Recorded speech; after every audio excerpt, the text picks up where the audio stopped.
नमस्कार। आज हम बात करेंगे समन्स के बारे में। समन्स किसे कहते हैं? तो सीपीसी के ऑर्डर 5 रूल 1 से लेकर 30 तक में समन्स के बारे में बताया गया है। ऑर्डर 5 में ऑर्डर 5 जो है वो समन्स को परिभाषित करती है।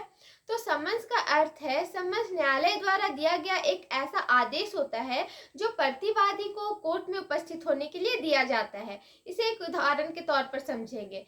जब वादी द्वारा कोई मामला दायर किया जाता है न्यायालय में, तो प्रतिवादी को कोर्ट में उपस्थित होने के लिए जो कोर्ट है वो सम्मन इशू करती है और प्रतिवादी को अपना बचाव पक्ष प्रस्तुत करना होता है।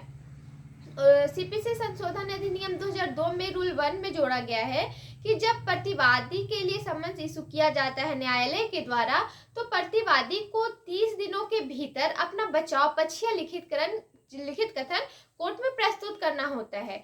यदि प्रतिवादी 30 दिनों के भीतर लिखित कथन या बचाव पक्ष कोर्ट में प्रस्तुत नहीं करता है, तो उसे 90 दिन का टाइम मिलता है ये बताने के लिए, ये कारण बताने के लिए कि उसने अपना लिखित कथन 30 दिनों के भीतर क्यों नहीं प्रस्तुत किया या फिर वो खुद क्यों नहीं अपीयर हुआ कोर्ट में। तो ये था रूल 1। रूल 3 में बताया गया है कि जो न्यायालय है वह वादी या प्रतिवादी को भी व्यक्तिगत रूप से समन्स इशू कर सकती है। रूल 4 में बताया गया है कि किन परिस्थितियों में न्यायालय सम्मन इशू कर सकती है। तो जब प्रतिवादी है वो न्यायालय के क्षेत्राधिकार के भीतर निवास करता हो, मतलब कि 50 माइल या 200 माइल से कम स्थान पर निवास करता हो, तो ऐसे व्यक्ति को न्यायालय सम्मन इशू कर सकती है। अब सम्मन इशू किस लिए किया जाता है, उसका उद्देश्य क्या है, ऑब्जेक्ट क्या है?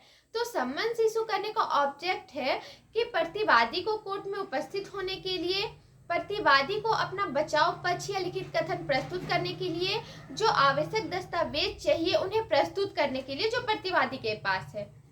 अब सम्मन्स में क्या क्या उल्लिखित विवरण होता है? तो सम्मन्स में निम्नलिखित उल्लिखित विवरण होता है।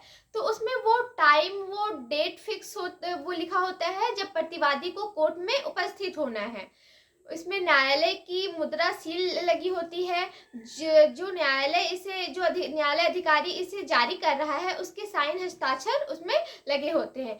और ये प्रतिवादी को जो सम्मन इशू किया जाता है उसमें वाद की एक प्रति भी संलग्न की जाती है। तो ये था आपका सम्मन। अब और एक बात आपको और बता दें कि जो सेक्शन 132, 133 है सीपीसी का, उसमें कुछ व्यक्तियों को व्यक्तिगत हाजिरी से छूट दिया गया है, यानी कि इन लोगों को समन्स इशू नहीं किया जाता है। यानी कि सेक्शन 132 में बताया गया है कि वैसी महिलाएं जो अपने रूढ़ी प्रथा के कारण घर में रहती है और वो बाहर आने में पर्दा करती है, तो वैसी महिलाओं को सम्मन इशू नहीं किया जाता है। सेक्शन 133 में बताया गया है कि जो सरकारी कार्य में रिलेटेड है, इससे रिलेटेड है, उन लोगों को सम्मन इशू नहीं किया जाएगा।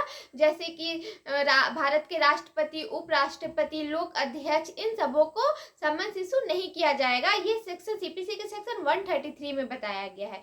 ये था आपका सम्मन्स किसे कहते हैं।